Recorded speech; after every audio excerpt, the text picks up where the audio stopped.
جب سے انسانی تہذیب کی شروعات ہوئی ہے، انسان اسی جدوجہد میں لگ گیا ہے کہ کیسے خود کو دوسروں سے بالا تر ثابت کر سکے۔ اس جدوجہد کی اثناء میں انسان نے دو قسم کے رویے اختیار کیے۔ پہلا خود میں کچھ مٹیریلسٹک یعنی مقداری خوبیاں پیدا کرنا، اور دوسرا نظریات یا کیفیات پر مشتمل خود پہ کوالٹیز پیدا کرنا۔ جو پہلی والی سوچ ہے اس نے انسان کو مٹیریلسٹک یعنی مقداری اور امیجنیٹو یعنی تصوراتی خوبیاں خود میں پیدا کرنے کے جدوجہد میں لگا دیا، اور انسان اس جدوجہد میں لگ گیا کہ کس طرح خود میں مٹیریلسٹک اور کیفیاتی خوبیاں پیدا کر سکے۔ بعض مرتبہ انسان ان دونوں چیزوں پر مشتمل خوبیاں پیدا کرنے کی جدوجہد میں لگ گیا تو بعض اوقات یا مٹیریلسٹک چیزوں میں لگ گیا یا تو پھر ان خوبیوں کو تلاش میں لگ گیا جن سے لوگ اس کی تعریف کر سکے یا وہ خود کی بالا تری لوگوں پہ واضح کر سکے۔ اور دنیا میں بہت کم ایسے لوگ گزرے ہیں جنہوں نے ان دونوں چیزوں سے خود کو بچانے کی کوشش کی ہے۔ مقداری یا مٹیریلسٹک چیزوں کو اپنانے کی جدوجہد میں انسان اس کام میں لگ گیا کہ کس طرح وہ ایسی چیزیں جمع کر سکے جس کا مجموعہ اسے لوگوں تک برتری حاصل کرنے میں مدد کر سکے، اور وہ دولت کے انبار اکٹھے کرنے میں لگ گیا۔ مال و دولت سے برتری حاصل کرنے کے جدوجہد نے انسان میں طبقاتی نظریات پیدا کیے، اور اس کے وجہ سے خود سے کم مال و دولت رکھنے والے لوگوں کو خود سے کم تر سمجھنے لگے۔ اس سوچ کی وجہ سے ایک طبقاتی نظام وجود میں آیا، اور جو لوگ ان انسانوں سے کم مال و دولت رکھتے تھے یا ان سے نچلے طبقے کے ہوتے تھے ان کو اپنے سے کم تر سمجھا جاتا تھا۔ اسی وجہ سے دنیا میں کافی عرصے تک غلام رکھنے کا بھی رواج چلتا رہا۔ آج دنیا میں غلام رکھنے کا رواج تو نہیں ہے، لیکن آج بھی ہم دیکھیں تو جو ایلیٹ کلاس ہے یا جو مٹیریلسٹک حد تک جس کو فوقیت حاصل ہے وہ خود سے کم درجے کے انسان کو کسی غلام سے کم نہیں سمجھتا۔ پھر آتی ہے وہ سوچ جو کہ تصورات، امیجنیشن یا کیفیات پر مشتمل ہوتی ہے، جو کہ شاید اب انسانی فطرت کا ایک اہم جز بن چکا ہے۔ مال و دولت سے خود کو بالا تر ان چیزوں سے ثابت کیا جا سکتا ہے جن کی کوئی فزیکل ایگزسٹنس ہو اور جن کا مجموعہ اکٹھا کر کے ہم دنیا کو دکھا سکتے ہوں،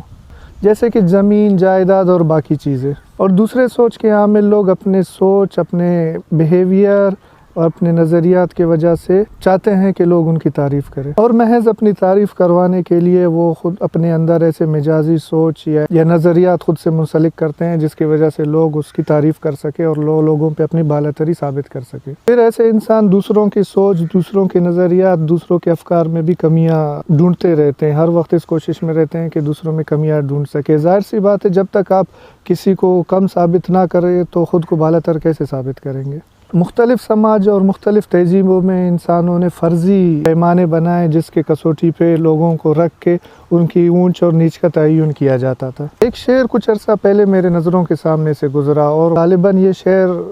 سوشل میڈیا استعمال کرنے والے اکثریت کی نظروں کے سامنے سے تو گزرا ہی ہوگا۔ اس میں شاعر کہتی ہے کہ جو خاندانی رئیس ہے وہ مزاج رکھتے ہیں نرم اپنا، تمہارا لہجہ بتا رہا ہے تمہاری دولت نہیں ہے۔ یعنی اس شعر کے اندر بھی شاعر نے ایک کلاس بنا دیا کہ کون خاندانی رئیس ہے اور کون نئی دولت ہے، ان دونوں کے مزاجوں میں ہی تفرقہ پیدا کر دیا، اور یہ بتانے کی کوشش کی کہ جن کی دولت ہیریٹیج سے چلتی آ رہی ہے وہ شاید کچھ نوبل کلاس کے لوگ ہیں، اور جو بیچارے محنت کر کے، مشقت کر کے نئی دولت اکٹھا کرتے ہیں وہ شاید ان کے مزاج میں یا ان کی زندگی میں وہ بات نظر نہیں آتی ہے۔ میں یہ نہیں کہوں گا کہ سب ایک جیسے ہوں گے، پانچوں انگلیاں برابر نہیں ہوں گے، لیکن اگر ہم غور کریں جن لوگوں نے محنت، مشقت، زندگی بھر مصیبتوں کا سامنا کر کے مقام پر پہنچتے ہیں، ان کے مزاج میں ہمیں ایک نرمی، ایک شائستگی نظر آتی ہے، کیونکہ انہوں نے زندگی کے ہر اتاؤ چڑھاؤ دیکھے ہوتے ہیں۔ لیکن جو خاندانی رئیس ہے، ہم اپنے سماج میں دیکھے، بہت سارے ہم وڈیرے دیکھے،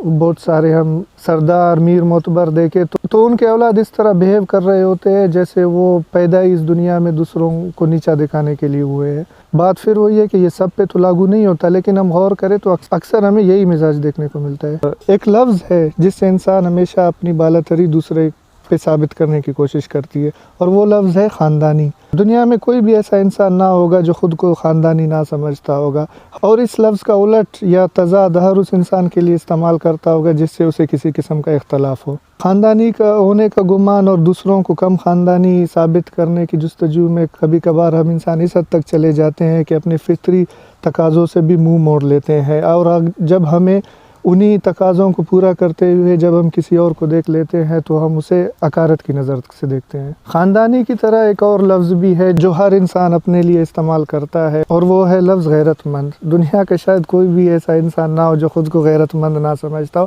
خواہ اس میں ہزار خامیاں ہو، اور اسی طرح اگر اس کے سامنے کوئی اس کا مخالف آ جائے تو وہ لازمی اس کے لیے بے غیرت کا لفظ استعمال کرے گا۔ دنیا میں کوئی بھی شاید ایسا انسان گزرا ہو جو خود کو غیرت مند نہ سمجھتا ہو، اور شاید اپنے مخالف نظریہ رکھنے والے یا اپنے مخالف سوچ رکھنے والوں کو بے غیرت نہ سمجھتا ہو۔ بظاہر تو دنیا میں کوئی ایسی پیمائش نہیں ہے جس پہ رکھ کے ہم انسان کو غیرت مند، خاندانی، بے غیرت یا کچھ بھی ثابت کر سکے، لیکن یہ سب چیزیں انسان نے اپنے ذہن میں بنائے ہوئے ہیں۔ یہ سارے پیمائش، یہ سارے پیمانے انسانی ذہن کے بنائے ہوئے ہیں۔ اس کی مثال ایک سیاستدان کی لے لے۔ ایک سیاستدان کی بدعنوانی کی وجہ سے ایک سماج میں، ایک ملک میں کس حد تک نقصان ہوتی ہے، وہاں کی لوگوں کی زندگیاں، وہاں کے لوگوں کے سوچ برتاؤ میں کس حد تک ایفیکٹ ہوتا ہے، لیکن آپ اس کے سامنے اگر اس کو آپ بے غیرت کر دے وہ آگ بگولا ہو جائے گا، وہ کبھی بھی خود کے لیے یہ لفظ استعمال کرنا پسند نہ کرے۔ لیکن اسی کے سامنے اگر آپ کسی ایسے انسان کا ذکر کرے جو وہ کام کرتا ہو یا وہ سوچتا ہو یا وہ کہتا ہو جو اس کو پسند نہ ہو، تو وہ ڈائریکٹ اس کے لیے بے غیرت کا لفظ شاید استعمال کر لے۔ آخر کیا وجہ ہے کہ اتنی بدعنوانیاں، اتنے غلط کام کرنے کے باوجود بھی وہ خود کے لیے بے غیرت کا لفظ استعمال نہ کرے، لیکن اپنے مخالف کے لیے لازمی یہ لفظ استعمال کرے؟ انسانی ذہن نے ایک اور چیز کو بھی پنپنے میں کافی مدد کی ہے، اور وہ یہ کہ کس طرح خود کو دوسروں کے سامنے اچھا ثابت کر سکے اور اپنے سامنے اچھا ثابت کر سکے۔ اب اچھا بننے میں یا خود کو اچھا ثابت کرنے میں تو کوئی برائی نہیں ہے، لیکن برائی تب آتی ہے جب ہم خود کو اچھا ثابت کرنے میں اس حد تک مبتلا ہو جاتے ہیں کہ ہمیں دوسروں میں برائیاں نظر آنے لگتے ہیں، اور ہم ان سب لوگوں کو برا سمجھتے ہیں جو اپنے زندگی کے فطری تقاضے پورے کرتے ہیں، جو کسی وجہ سے ہم یا تعریف کے محتاج بن کے یا کسی وجہ سے ہم نہ کرتے ہو۔ ایک انسان اچھائی اور برائی دونوں کا مجموعہ ہے، اس لیے یہ بھرم کہ میں اچھا ہوں اور دوسرے برے ہیں، یہ پھر ایک احساس برتری کی سوچ کو پیدا کر دیتی ہے، جس سے ہمیں پھر دوسرے خود سے کم نظر آنے لگتے ہیں، اور بعض اوقات اس وجہ سے ہم دوسرے لوگوں کی زندگیوں پہ بھی عذاب بن جاتے ہیں۔ اب تو علم نفسیات بھی ایسے لوگوں کو کسی حد تک نفسیاتی بیماری میں شمار کرنے لگتے ہیں جو خود کو عظیم ثابت کرنے کے لیے اس حد تک لگ جاتے ہیں کہ انہیں لگتا ہے کہ وہ بہت عظیم انسان ہے، وہ بہت اچھے ہیں، جس کی وجہ سے ان کے دوست، احباب، ان کے ارد گرد کے لوگ ہمیشہ ان کے خلاف سازشوں میں لگے ہوتے ہیں۔ ان چیزوں نے انسانی سوچ میں اس حد تک جگہ بنا لی ہے کہ بدقسمتی سے خود کو پڑھے لکھے اور باشعور کہنے والے لوگ بھی ان چیزوں سے ہمیں بچتے ہوئے نظر نہیں آتے ہیں، اور دنیا میں شاید بہت کم لوگ ہو جو اپنے ذہن کو غیر فطری اور فریب نظری سے بچا سکتے ہو۔ انسان وہ واحد مخلوق ہے جس میں اللہ پاک نے سوچنے اور سمجھنے کی صلاحیت رکھی ہوئی ہے، اس لیے ہمیں شعوری طور پہ ہمیشہ یہ سوچنا چاہیے کہ کیا کیا چیزیں ہیں جن کو ہم پروموٹ کر سکیں، جس کی وجہ سے ہم اپنی زندگی میں بھی اصلاح لا سکیں، ہم اپنے سماج میں اور دوسرے لوگوں کے زندگیوں میں بھی کوئی مثبت تبدیلی لا سکے، اور ہمیشہ ہمیں ان نظریوں کو، ان سوچ کو، ان افکار کو پروموٹ کرنا چاہیے جنہیں ہمیں لگے کہ اس میں انسانیت کی کوئی بھلائی چھپی ہے۔ ہم انسان سب برابر ہے، چاہے کسی کے پاس مال و دولت زیادہ ہو یا کسی کے پاس کم ہو، چاہے کسی کے پاس علم زیادہ ہو، کسی کے پاس کم ہو، اللہ پاک کی نظر میں ہم سب انسان برابر ہیں، اور ہمیں یہ کوشش کرنی چاہیے کہ اگر ہمیں خدا نے کسی مٹیریلسٹک یا نان فزیکل کوالٹیز سے نوازا ہے تو ہمیں کس طرح اس کو دوسرے انسان کی بھلائی کے لیے استعمال کرنی چاہیے۔